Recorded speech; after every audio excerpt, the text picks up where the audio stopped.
Hello guys, cooking with विद्यामध्ये तुमचे खूप खूप मनापासून स्वागत आहे. तर आज आपण बनवणार आहोत कमी तेलातलं पिवळं खारं लोणचं. तर इथे मी 2 किलो कैरीच्या फोडी घेतलेल्या आहेत, स्वच्छ पुसून घेतलेल्या आहेत. इथे मी 1 वाटी मीठ आणि 1 वाटी हळद घेतलेली आहे. तर अर्धी वाटी मीठ आणि अर्धी वाटी हळद आपल्याला फोडीवर पसरून द्यायचं आहे आणि चांगला मिक्स करून आपल्याला ह्या फोडी रात्रभर पाणी निथळायला ठेवायचे आहेत. हे बघू शकता, अशा प्रकारे आपल्याला रात्रभर झाकण ठेवून पाणी निथळायला फोडी ठेवायच्या आहेत.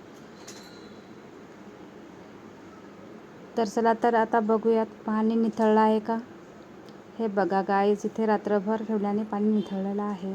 तर आपल्याला सुती कपड्यावर ह्या फोडी चांगल्या फॅनच्या हवेखाली सुकवून घ्यायच्या आहेत. तर लोणच्यासाठी इथे आपल्याला लागणार आहे मोहरी, मेथी आणि जिरं.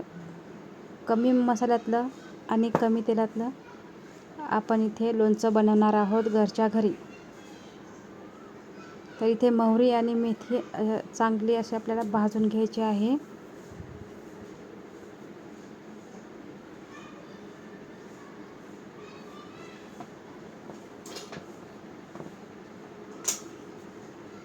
आता आपल्याला मेथी आणि मोहरी मिक्सरच्या भांड्यामध्ये दरदरी अशी वाटून घ्यायची आहे. बारीक जास्त करायचे नाही आहे. तर इथे मी एका परातीमध्ये लोणचीच्या कैरीच्या फोडी घेतलेल्या आहेत. आता आपल्याला मोहरी, मेथी आणि जिरं फोडीवर पसरून द्यायचं आहे अशा प्रकारे. आणि राहिलेली अर्धी वाटी मीठ आणि हळदसुद्धा आपल्याला या फोडीवर पसरून द्यायचं आहे.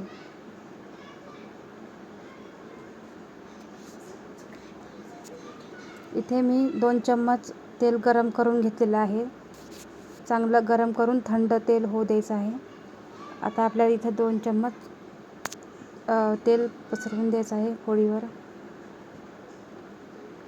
हे चांगलं मिक्स करून घ्यायचं अशा प्रकारे.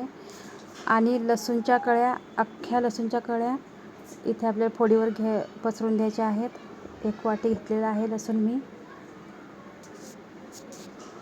आता बघा, आपलं कमी मसाल्यातलं आणि कमी तेलातलं घरच्या घरी कसं एकदम परफेक्ट लोणचं तयार झालेलं आहे. इथे मी 2 किलो माझ्या कैरी घेतली होती, त्याच्यामुळे मी छोट्या भरणीमध्ये भरून घेतलेलं आहे काचेच्या. आणि तुम्ही पण घरच्या घरी असं कमी तेलातलं आणि कमी मसाल्यातलं लोणचं एकदा बनवून बघा. तर इथे तुम्ही बघू शकता. आवडलं असेल तर लाईक करा, शेअर करा, सबस्क्राईब करा. धन्यवाद.